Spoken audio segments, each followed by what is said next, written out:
सारे ही मसीह भाई बहनों को यीशु मसीह के नाम में सलाम। आज फिर से एक नए टॉपिक के साथ मैं मसीह में आपका भाई हाजिर हूँ और आज की हमारी वीडियो का टॉपिक है कि हमें राई के दाने के बराबर का जो विश्वास है उसके अर्थ के बारे में पता होना चाहिए कि बाइबल हमें इसके विषय में क्या बताती है, क्या सिखाती है। प्रभु ने क्या कहा था कि तुम्हारा विश्वास राई के दाने के बराबर हो, परंतु बहुत से ऐसे लोग हैं जो राई के दाने के बराबर के विश्वास का सच में जो असली वाला अर्थ है वे नहीं जानते हैं। ये हमारे लिए जानना बहुत ज़रूरी है। तो आइए इस वीडियो को हम शुरू करते हैं और आज हम इसी विषय में सीखेंगे। परमेश्वर हम सबको आशीष दे। जो लोग नए हैं इस वीडियो को लाइक ज़रूर करें और अपने दोस्तों के साथ ज़रूर शेयर करें। सबसे पहले मैं आपको बताना चाहता हूँ कि एक समय ऐसा था जब प्रेरितों ने प्रभु यीशु मसीह से कहा हमारा विश्वास बढ़ा।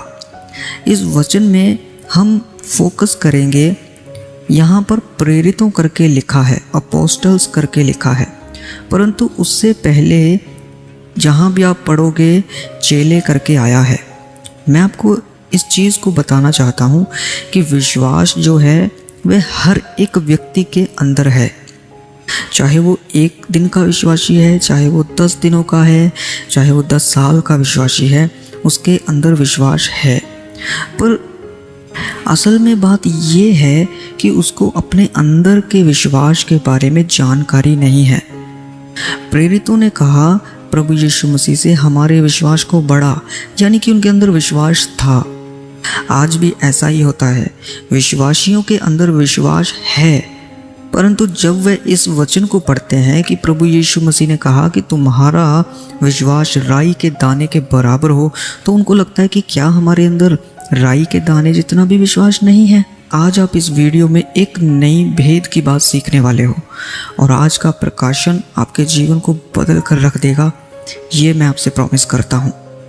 तो चलिए आज के वचन को देखते हैं जो कि लूका 17 अध्याय उसके 6 वचन में लिखा है।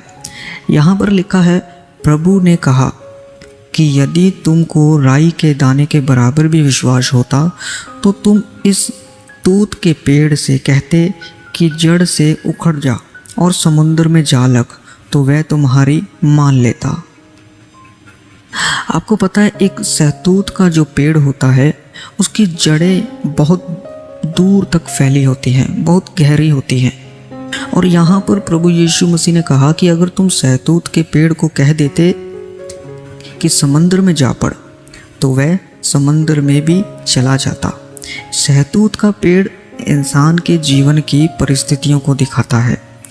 उसके दुख हो सकते हैं, किसी को कोई बीमारी हो सकती है, किसी के जीवन में कोई रुकावट हो सकती है, और उसकी जड़ें इतनी गहरी होती हैं, इतनी बड़ी दूर तक फैली हुई होती हैं, यानी कि वो प्रॉब्लम जो है विश्वासी के जीवन में कुछ बड़ी है, जिसके विषय में प्रभु ने कहा कि अगर तुम्हारे अंदर राई के दाने जितना भी विश्वास होता तो तुम उसको कहते कि उखड़ जा और समुद्र में जा पड़।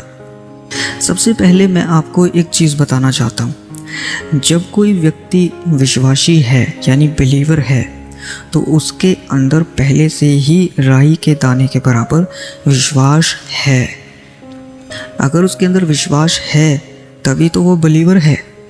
अब आपके अंदर ये सवाल ज़रूर पैदा होगा कि अगर मेरे अंदर विश्वास है तो मेरी प्रॉब्लम्स ख़त्म क्यों नहीं होती?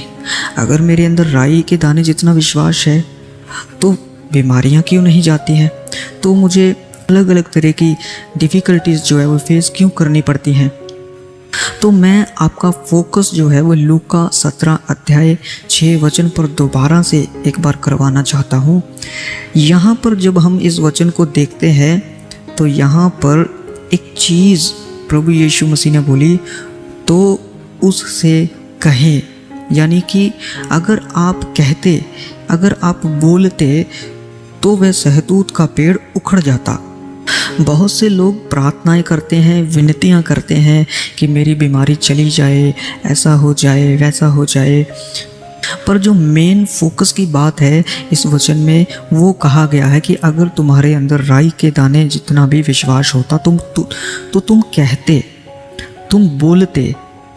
जब हम ग्रीक भाषा में, यूनानी भाषा में इस चीज़ को देखते हैं तो कहते शब्द की जगह पर एपो शब्द का इस्तेमाल हुआ है, जिसका अर्थ होता है कमांड करना, आदेश देना, जिसके बारे में प्रभु यीशु मसीह ने कहा कि अगर तुम कहते, तो कहते को अगर हम ग्रीक भाषा में देखें तो वहाँ पर जो चीज़ इस्तेमाल हुई है वो है एपो, और एपो का अर्थ होता है कमांड करना, आदेश देना। इसका मतलब प्रभु यीशु मसीह क्या कहना चाहते थे? प्रभु यीशु मसीह कहना चाहते थे कि तुमको आदेश देना होगा, तुमको कमांड करना होगा। और यही चीज़ तो बहुत से लोग कर नहीं पाते हैं, वे सिर्फ विनतियां करते रह जाते हैं कि ऐसा हो जाए, बीमारी चली जाए, परिस्थितियां बदल जाए।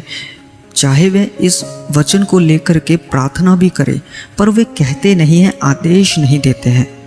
अब एक और भेद की बात मैं आपके सामने रखने जा रहा हूँ। एपो शब्द जो कि एक ग्रीक भाषा का शब्द है, ये इम्परफेक्ट टेंस है, ये परफेक्ट टेंस नहीं है। परफेक्ट टेंस और इनपरफेक्ट टेंस में बहुत फ़र्क है। मैं आपको बताता हूँ। परफेक्ट टेंस वह चीज़ है जिसको हमने एक बार कह दिया या जिसको हमने एक बार कर दिया और वो कंप्लीट हो गई, वो है परफेक्ट टेंस। जैसे कि पास्ट में मैंने कुछ काम किया, अब वो कंप्लीट हो चुका है और उसका असर फ्यूचर तक रहेगा, ये परफेक्ट टेंस है। एक होता है इम्परफेक्ट टेंस। इम्परफेक्ट टेंस का मतलब है रिपीटेड एक्शंस, यानी कि कीप ऑन सेइंग, कहते जाओ, करते जाओ, आदेश देते चले जाओ, कमांड देते चले जाओ। एपो जो है वह एक इम्परफेक्ट टेंस है। इसलिए आपको ये चाहिए कि आप लगातार कमांड देते चले जाएं, लगातार आदेश देते चले जाएं, ताकि वह सहतूत का जो पेड़ है जिसके बारे में प्रभु यीशु मसीह ने कहा, वह जड़ समेत उखड़ जाए और समुद्र में जा पड़े। पर असल में ऐसा होता नहीं है।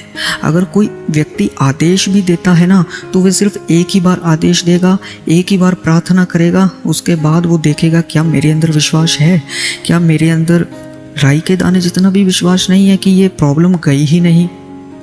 पर मैं आपको बताना चाहता हूँ, एपो इनपरफेक्ट टेंस है, इसलिए आपको कंटिन्यू कमांड करना पड़ेगा जब तक वैसा ना हो जाए जैसा कि आप चाहते हैं। इसीलिए मैं आपसे कहना चाहता हूँ, आदेश देना शुरू करें। अब एक और चीज़ मैं आपको यहाँ पर बताना चाहता हूँ, जो कि मरकुस की इंजील में 11 अध्याय उसके 23 वचन में लिखा है। इसकी हम 2 ट्रांसलेशंस को देखेंगे, एक हिंदी और एक इंग्लिश। सबसे पहले हम हिंदी ट्रांसलेशन को पढ़ते हैं।